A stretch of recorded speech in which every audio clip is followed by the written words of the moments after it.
Hello again. When news emerged of the shooting of a Black Lives Matter activist in London a week ago, most ordinary people at once assumed that she had been attacked and injured by another black person.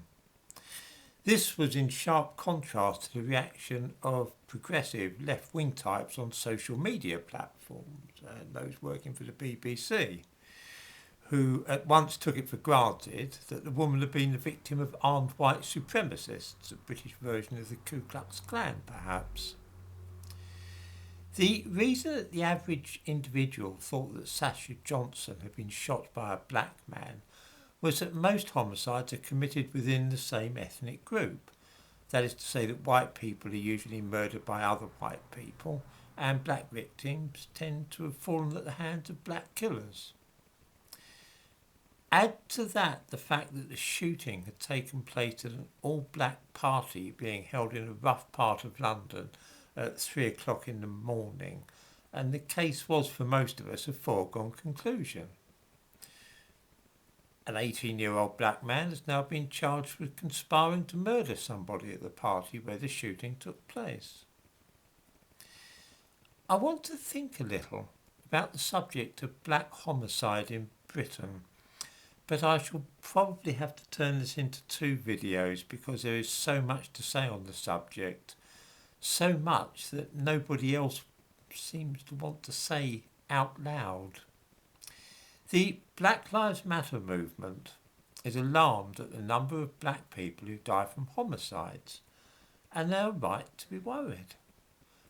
An awful lot of young black people are indeed dying, and in far greater numbers than white people.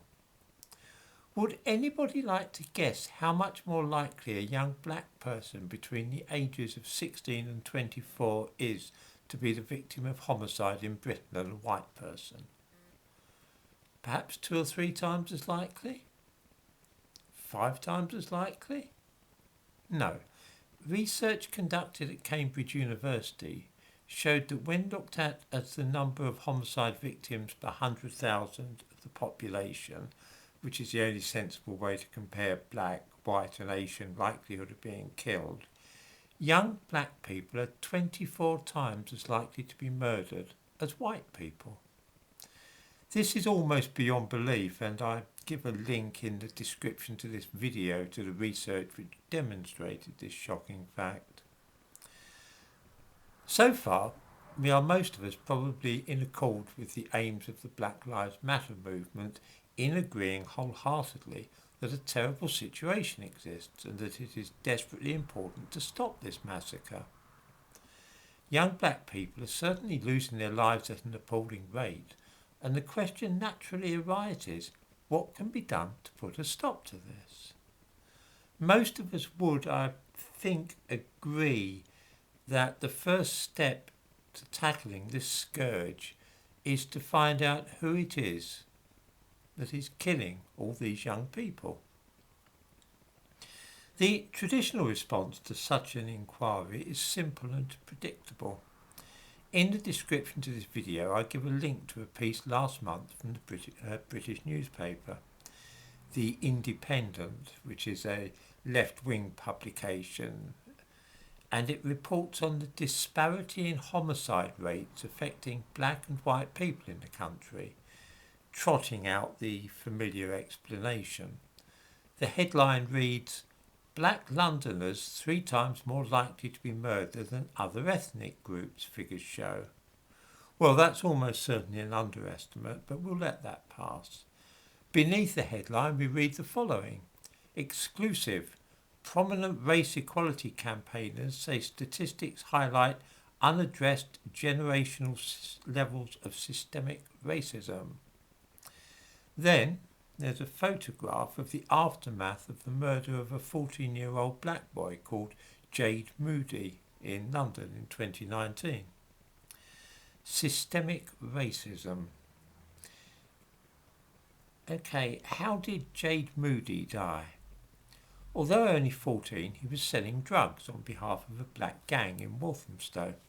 Another predominantly black gang called the Mali Boys, which is short for Somali, the ethnic group who run the gang, took exception to Jade Moody's activities, and he was stabbed to death by a teenager called Ayoub Majoulin.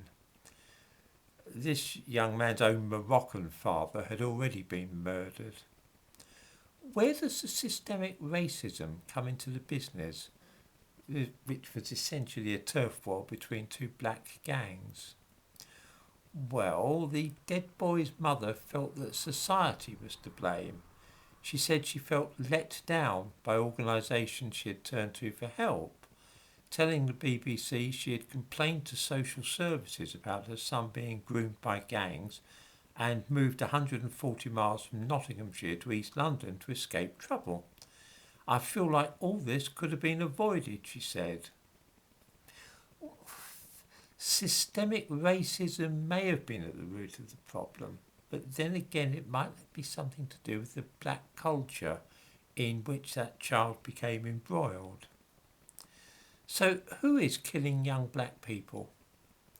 In London, black people make up around 13% of the population. In 2018 there were 128 murders. 56 of the victims were black, which is very nearly half. Of the 190 murder suspects in the capital that year, half of them, 92 in fact, were black. I give a link above to these figures. Almost all these suspects are black men between the ages of 16 and 44. Although overall 13% of people in London are black, males aged between 16 and 44 make up 3 or 4% of the population. That is to say, black males aged between 16 and 44. This means that just as in the United States, in London, 3% of the population make up 50% of the murder suspects. I think that is perhaps enough for now, as I shall in a later video look at the Home Office figures in a broader sense. For the time being though, it's safe to say that if people really wish for fewer black lives to be lost, then a good beginning might be trying to find a way of discouraging young black men from committing homicides. This step alone would at a stroke halve the number of murders in the capital and save many black lives.